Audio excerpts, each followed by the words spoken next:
Assalamualaikum warahmatullahi wabarakatuh.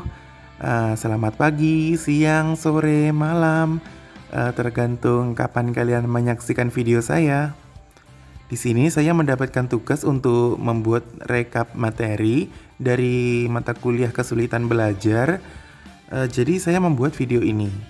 Nah, saya tidak akan membahas semua secara detail, tapi setidaknya saya akan menjelaskan atau membahas materi-materi secara umum karena terlalu panjang video juga tidak enak karena banyak mengambil kuota ya.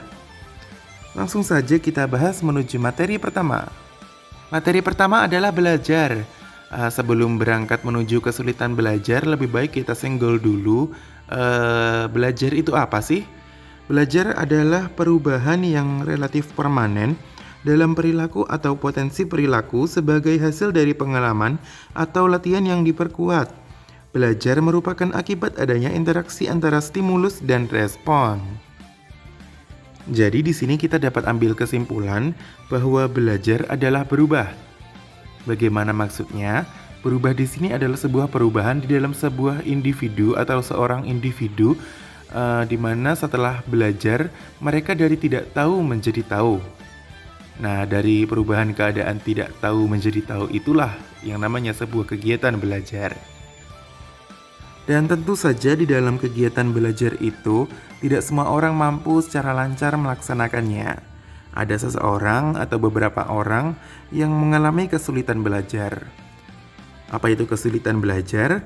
Kesulitan belajar merupakan suatu kondisi di mana peserta didik tidak dapat belajar dengan baik, disebabkan karena adanya gangguan, baik berasal dari faktor internal siswa yang dibatasi oleh faktor inteligensi maupun faktor eksternal siswa yang merupakan faktor yang menghambat siswa secara dari luar diri mereka sendiri. Nah, faktor-faktor ini menyebabkan siswa tidak mampu berkembang sesuai dengan kapasitasnya. Perlu kita garis bawahi di sini bahwa kesulitan belajar berbeda dengan ketidakmampuan belajar. Kesulitan belajar hanyalah sebuah faktor di mana seseorang sulit belajar, dan ketidakmampuan belajar adalah sebuah faktor yang membuat seseorang individu tidak mampu mempelajari sesuatu. Jenis kesulitan belajar yang pertama adalah non-verbal learning disabilities. Kesulitan ini merupakan jenis kesulitan belajar yang mana siswa tidak mampu untuk memahami objek-objek visual yang terkait dengan mata pelajaran yang sedang dipelajarinya. Siswa seperti ini tentunya tidak bisa jika hanya belajar dari gambar. Kemudian dari tulisan juga tidak bisa tanpa penjelasan auditory yang gamblang dari orang lain, semacam ceramah seperti itu. Guru dan orang tua juga harus segera melakukan penanganan yang komprehensif terhadap anak yang mengalami kesulitan belajar seperti ini. Jika penanganannya tepat, maka prestasi mereka pun juga akan terjaga, bahkan mampu akan melebihi prestasi teman-temannya. Yang kedua adalah jenis kesulitan belajar yang sudah umum diketahui oleh masyarakat, yakni diskalkulia. Diskalkulia adalah kondisi kesulitan belajar peserta didik atau penderita, di mana peserta didik itu kesulitan memecahkan berbagai persoalan matematika yang sedang dihadapi. Bukan hanya matematika saja, tapi diskalkulia ini juga mengalami kesulitan untuk menyusun simbol, seperti huruf, kata, tanda baca, huruf angka, dan lain hal sebagainya. Biasanya gejala ini sudah dapat dideteksi sejak anak-anak berada di dalam usia taman kanak-kanak atau TK, atau mungkin sekarang umumnya PAUD itu. Kemudian ada auditory and visual processing disorder. Di sini para penderita mengalami kesulitan belajar yang disebabkan karena mereka tidak mampu memahami bahasa pengantar mata pelajaran yang baik disajikan secara tertulis maupun lisan. Kalau sudah begini, maka peserta didik akan sulit belajar dalam semua mata pelajaran. Nah, solusinya itu salah satunya adalah guru menerapkan pola kinestetik atau praktik nyata agar peserta didik lebih mudah dalam memahaminya. Biasanya lebih cenderung tidak bisa diam atau sangat menginginkan untuk mencoba hal-hal baru itu di lingkungannya. Nah, kalau masalahnya sudah terdeteksi, sebaiknya guru jangan melarang mereka untuk memahami pelajaran yang apa mereka senangi. Jadi untuk harus lebih didukung. Kemudian ada lagi yang permasalahan umum yang ada di masyarakat, yakni disleksia. Disleksia adalah salah satu macam jenis kesulitan belajar di mana penderita tidak bisa atau kesulitan memahami tulisan baik itu huruf ataupun angka. Mereka akan lebih paham penjelasan oral atau penjelasan ceramah daripada membuat mereka itu membaca tulisan yang ada. Bisa dibilang kemampuan otak anak tersebut memang cenderung rendah. Salah satu cara yang baik untuk mengatasi hal ini adalah menerapkan metode pembelajaran kreatif dan inovatif. Nah, di sini guru dapat mengajak mereka untuk mengedepankan pembelajaran yang sifatnya menciptakan kreativitas, seperti hastakarya atau kuis atau lain hal sebagainya. Kemudian ada disgrafia. Nah, di sini penderita mengalami kesulitan menulis, spasi yang tidak beraturan, sulit mengeja, dan sulit berpikir sambil menulis. Kesulitan belajar seperti ini menurut para ahli psikologi yang mana siswa tidak mampu atau sulit menuliskan sesuatu yang mereka pikirkan atau yang orang lain katakan kepada mereka. Seperti ketika di kepala sudah sangat ada banyak yang harus dikeluarkan, tapi yang dikeluarkan itu tidak mampu mewakili apa yang ada di dalam kepala mereka. Ingatan mereka terhadap angka itu memang bisa dikatakan rendah. Nah, salah satunya cara untuk mengatasi adalah membuat mereka berlatih terus-menerus untuk menulis huruf atau menulis angka dan lain hal sebagainya. Kemudian ada Specific Language Impairment atau SLI. SLI adalah sebuah gangguan bahasa di mana peserta didik atau penderita akan kesulitan dalam mencerna dalam mempelajari bahasa. Hal ini disebabkan oleh adanya gangguan perkembangan pada otak kanan sehingga kemampuan berbahasa mereka cenderung lebih rendah walaupun usianya sebenarnya sudah cukup atau sudah umum. Di sini penderita akan mengalami gangguan bahasa yang biasanya juga akan sedikit sulit untuk mengungkapkan kata-kata. Sehingga mereka seperti terlihat anak yang mengalami keterbelakangan mental, padahal bukan sebenarnya. Mental mereka sangat normal. Hanya saja sulit untuk memahami apa yang mereka katakan ketika mereka berkomunikasi. Cara yang paling mudah mengatasi kesulitan ini adalah untuk berpraktek.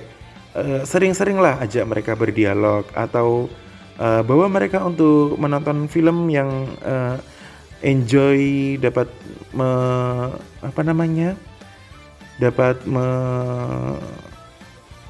memicu mereka untuk mengeluarkan kata-kata mereka. Nah, di sini tugas gurulah untuk membuat mereka menjadi lebih aktif. Nah, sekarang mari kita bahas cara-cara untuk mengetahui siapa sih atau mengidentifikasi siapa sih yang sedang mengalami kesulitan belajar. Nah, di sini menurut berbagai peneliti, individu-individu yang mengalami kesulitan belajar menunjukkan beberapa gejala, seperti hasil belajar yang dicapai rendah di bawah rata-rata kelompoknya. Kemudian hasil belajar yang dicapai sekarang lebih rendah daripada sebelumnya. Hasil belajar yang dicapai tidak seimbang dengan usaha yang telah dilakukan. Lambat dalam melaksanakan tugas-tugas belajar, menunjukkan sikap yang kurang wajar, semisal masa bodoh dengan proses belajar dan pembelajaran, mendapat nilai kurang, tidak menyesal, dan hal lain sebagainya. Kemudian menunjukkan perilaku yang menyimpang dari norma seperti bolos, pulang sebelum waktunya, terlambat, yang mungkin itu dapat diketahui penyebab aslinya. Kemudian ada lagi menunjukkan gejala seperti emosional yang kurang wajar, seperti mudah tersinggung, suka menyendiri, agresif, suka melankolis, dan lain hal sebagainya.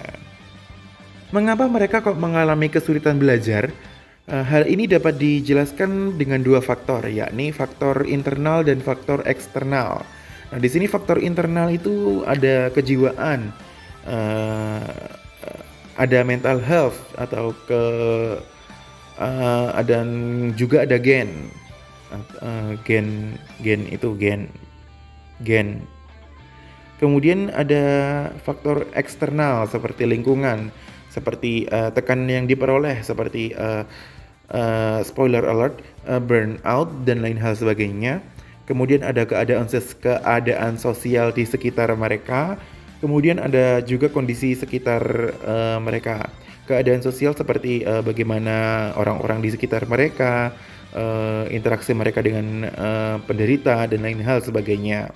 Kalau kondisi sekitar itu seperti di mana mereka belajar, tempatnya nyaman atau tidak dan lain hal sebagainya. Untuk mengidentifikasi orang yang terkena kesulitan belajar, itu dapat dilihat dalam beberapa aspek seperti melokalisasi letak kesulitan belajar dan menganalisis prestasi belajar mereka. Apakah mereka di bawah rata-rata atau mereka di sini kurang menguasai tapi di situ sangat menguasai dan lain hal sebagainya. Kemudian langkah selanjutnya adalah menganalisis perilaku yang berhubungan dengan proses belajar. Ketika mereka mengalami kesulitan dalam keadaan ini, apakah yang dilakukan itu metodenya seperti ini atau seperti itu, caranya begini, caranya begitu, dan lain hal sebagainya. Kemudian ada menganalisis hubungan sosial. Itu dapat terlihat dari seperti yang ada sebelumnya, seperti mudah tersinggung, menyendiri, agresif, dan lain hal sebagainya. Bagaimana sih dia berhubungan dengan orang lain dan lain hal sebagainya. Kalau sudah ketemu orangnya, kemudian langkah selanjutnya adalah mengidentifikasi bagian mana yang kesulitan. Seperti langkah pertama yakni melokalisasi letak kesulitan belajar dan menganalisis prestasi belajar. Dilihat rekodnya dari rekaman prestasinya. Bagian mana sih yang kurang dikuasai? Bagian mana sih yang kesulitan belajar? Nah, di situ kita lingkari, kita garis bawahi dan lain hal sebagainya. Kemudian kita juga perlu mempelajari siapa saja yang terlibat dalam proses pemberian pembelajaran tersebut. Kemudian berapa lama sih waktu yang diberikan untuk memperoleh hasil tersebut. Karena terkadang beberapa orang itu tidak cocok satu sama lain sehingga terdapat guru yang tidak cocok dengan siswa ini, sehingga perlu untuk kita lihat apakah siswa itu sudah benar dengan guru atau lebih dapat dikatakan sifat atau metode yang diberikan oleh guru itu. Nah, kemudian dalam waktu itu juga perlu diperlihatkan karena itu hal yang penting untuk menunjukkan apakah si peserta didik atau si penderita itu benar-benar mengalami kesulitan belajar atau tidak. Dapat kita tarik kesimpulan sebenarnya bahwa kesulitan-kesulitan belajar tersebut itu dapat diatasi dengan kreativitas dan intensivitas belajar yang tepat. Namun, perlu diketahui untuk tidak sampai terkena burnout.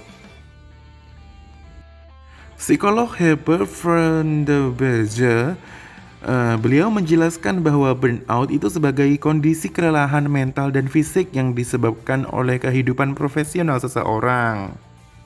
Burnout sendiri dapat dipicu karena beberapa hal seperti tekanan mental, tekanan fisik, seperti overwork, overstudy, dan lain-lain hal sebagainya. Nah, untuk menjaga agar tidak terkena burnout, kita perlu memperkirakan ciri-ciri terkena burnout di dalam diri kita. Seperti apakah kita merasakan kecemasan berlebih untuk berbuat lebih, merasa hidup begitu berat dan tertekan terus. Kemudian apakah kita kehilangan antusias dalam melakukan pekerjaan? Apakah kita merasa seperti kehabisan energi terus-menerus atau kelelahan atau etos kerja kita menurun. Kalau sudah merasa ada ciri-ciri terkena burnout itu di dalam diri kita, maka kita perlu menghindari burnout itu sendiri. Nah, caranya bagaimana? Yang pertama adalah buat rotasi atau penjadwalan kerja. Buat agar kita lebih merasa sudah kerja cukup dan istirahatnya juga sudah cukup. Nah, kemudian ada langkah kedua seperti cerita. Mungkin kita dapat cerita kepada keluarga, kita dapat bicara kepada bos atau guru bahwa pekerjaan atau tugas atau materi yang kita terima itu terlalu banyak. Mohonlah untuk dikurangi sedikit saja atau mohon diskon lah. Kemudian ada langkah ketiga untuk menghindari burnout seperti melakukan kegiatan yang menyenangkan. Tapi bagaimana caranya? Yang pertama adalah pastikan dulu apakah kita sudah mendapatkan waktu yang cukup untuk melakukan kegiatan yang menyenangkan. Kalau iya, lakukanlah. Kalau tidak, buatlah sedikit celah. Kalau sudah melaksanakan kegiatan yang menyenangkan, ya jangan terus-menerus melakukan kegiatan itu. Kita juga harus kembali ke apa yang menjadi kewajiban kita. Saya rasa itu saja sudah cukup untuk melaksanakan recap dari materi-materi dari yang diberikan oleh dosen. Saya rasa sudah cukup. Terima kasih karena sudah mampir ke video ini, terutama untuk Ibu dosen. Terima kasih Ibu sudah menyempatkan waktu Ibu untuk menyaksikan video saya sampai akhir. Terima kasih. Mohon maaf apabila ada kesalahan. Wassalamualaikum warahmatullahi wabarakatuh.